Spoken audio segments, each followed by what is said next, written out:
दोस्तों, आपने सोचा है कि जो कंपनियां हैं जब 5G को मोनेटाइज करने लगेंगी, जब आपसे एक्चुअल कीमत लेने लगेंगी 5G की, तो इंटरनेट का सीन क्या होगा? क्या सरकारी सर्विस उसको कवर कर लेगी या हम लोग वापस उसी एरा में चले जाएंगे जब अपना व्हाट्सएप ऑफ करके रखना पड़ता था और ताकि डेटा खत्म ना हो जाए? देखो, आपको ये बात पता होगी कि पूरी दुनिया में कोई भी ऐसी बड़ी कंपनी नहीं है जो अच्छे तौर पर 5G को मोनेटाइज कर पाई हो। 5G एक एडवांस टेक्नोलॉजी है, फास्ट इंटरनेट देती है, लेकिन कंपनियों के लिए कमाने के लिए जो स्कोप है वो कम है। डायरेक्टली कम है, लेकिन इनडायरेक्टली ज्यादा है।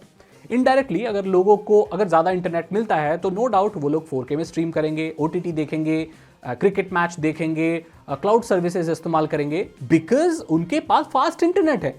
फास्ट इंटरनेट एक जरिया है जिससे बाकी सारी चीजों को वो कंज्यूम कर सकते हैं। अगर किसी इंसान के पास फास्ट इंटरनेट ही नहीं होगा तो वो OTT नहीं देख पाएगा, क्लाउड PC यूज नहीं कर पाएगा, क्लाउड गेमिंग नहीं कर पाएगा, ये सारी चीजें वो नहीं कर पाएगा, AI का इस्तेमाल नहीं कर पाएगा। तो ये पैटर्न आप समझ रहे हो। जियो ने पहले अनलिमिटेड इंटरनेट दिया, उसके बाद अपना OTT निकाला, उसके बाद क्लाउड सर्विस निकाली, वो लाइव मैचेस भी दिखाता है, लाइव टीवी भी दिखाता है, AI की भी चीजें प्रोवाइड कर रहा है। वो क्यों दे रहा है?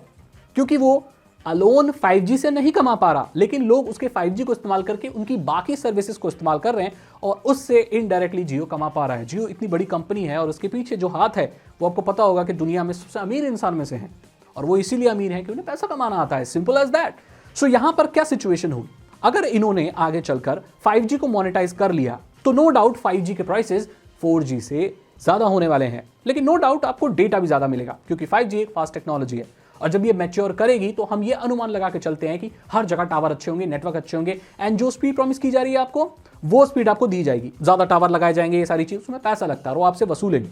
अभी आप देखो, आपकी सिटी में अगर 10 टावर हैं और अगर वो 100 लगा दें तो वो पैसा किससे लेंगे? अपनी पॉकेट से नहीं लगाएंगे, वो ऑलरेडी पैसा बहुत बंद कर चुके हैं, वो आपकी पॉकेट से लेंगे। सो दैट मीन्स 5G महंगा होने वाला है, लेकिन उसमें डेटा भी आपको ज्यादा मिलेगा।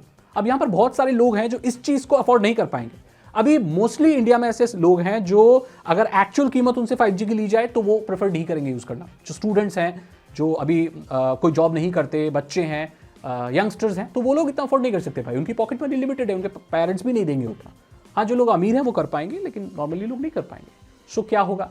तो क्या होगा, इंडिया में जो फिक्स्ड वायरलेस एक्सेस है, जैसे कि जियो एयर फाइबर, जियो फाइबर, वाईफाई, और ये जो लोकल कंपनियां हैं वाईफाई वाली, इनकी मार्केटिंग अच्छी हो जाएगी, इनकी जो सेल्स अच्छी हो जाएंगी, लोग ज़्यादा से ज़्यादा घर में लोग ब्रॉडबैंड लगवा लेंगे और बाहर लोग इंटरनेट इस्तेमाल करना कम कर देंगे। या तो ये भी हो सकता है कि जो 4G है वो फिर से लोग अडेप्ट करना शुरू कर देंगे, क्योंकि जितने भी लोग 5G हैंडसेट चलाते हैं उनमें 4G भी है, तो वो लोग 4G में स्विच कर लेंगे और उसको लिमिटेडली इस्तेमाल करना शुरू कर देंगे। यहां पर आप देख रहे होंगे कि सरकार अपने भारत में, मतलब हमारे देश में 5G 6G टेक्नोलॉजी डेवलप करने की बात कर रही है। वो बोल रहे हैं भाई आत्मनिर्भर भारत, हम अपने भारत में 6G टेक्नोलॉजी बनाएंगे। भाई 6G तो प्राइवेट कंपनियां दे ही देंगी ना, सैटेलाइट इंटरनेट तो प्राइवेट कंपनियां दे ही देंगी, तो सरकार को क्या पड़ी है भाई?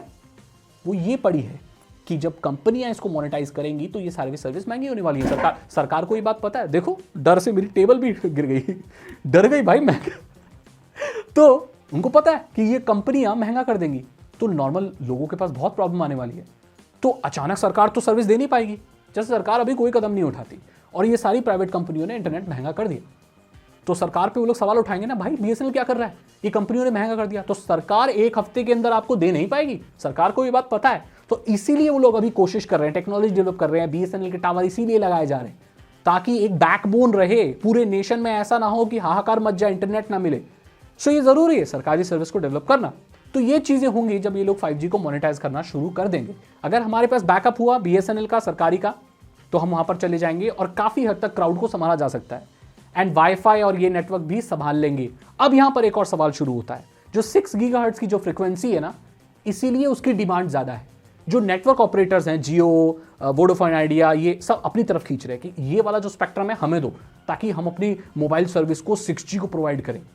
जो कि बड़ी बड़ी cloud service, Amazon, Meta, Cisco, वो ये बोल रहे हैं कि भाई इसे वाईफाई को दो, ताकि लोगों को जो वाईफाई है वो ज्यादा बेटर मिले, क्योंकि फ्यूचर वाईफाई ही है ना। 5G तो बहुत महंगा हो जाएगा आगे चल के, तो फ्यूचर वाईफाई है। तो कंपनियां जो हैं, ये जो क्लाउड वाली, मेटा, सिस्को और Amazon, ये चाहती हैं लोगों के पास ज़्यादा से ज़्यादा इंटरनेट हो, क्योंकि लोगों के पास इंटरनेट होगा तभी तो Amazon प्राइम देखेंगे, तभी तो मेटा में लोग रील वगैरह देखेंगे, तो उनकी सेल बढ़ेगी क्योंकि वो लोग उससे लिंक्ड है। यहां पर मोबाइल ऑपरेटर चाहते हैं कि वो 6 गीगाहर्ट्ज की फ्रीक्वेंसी उन्हें मिले ताकि उनकी सर्विस ज्यादा अच्छी हो और उसके लिए आपसे ज्यादा पैसे चार्ज कर पाए कि हमारा ये 5.5G है या 5G प्लस है। सो पूरा सीन समझ पा रहे हो आप? ये होगा अगर इंडिया में 5G कैप हो जाए, मोनेटाइज होने लगे, सिचुएशन काफी डिफिकल्ट हो सकती है। सो मैंने आपको बता दिया। अगर आपको वीडियो अच्छी लगी तो लाइक करें, दोस्तों के साथ शेयर करें। मैं मिलता हूं आपसे अगली वीडियो में। Thank you so much and good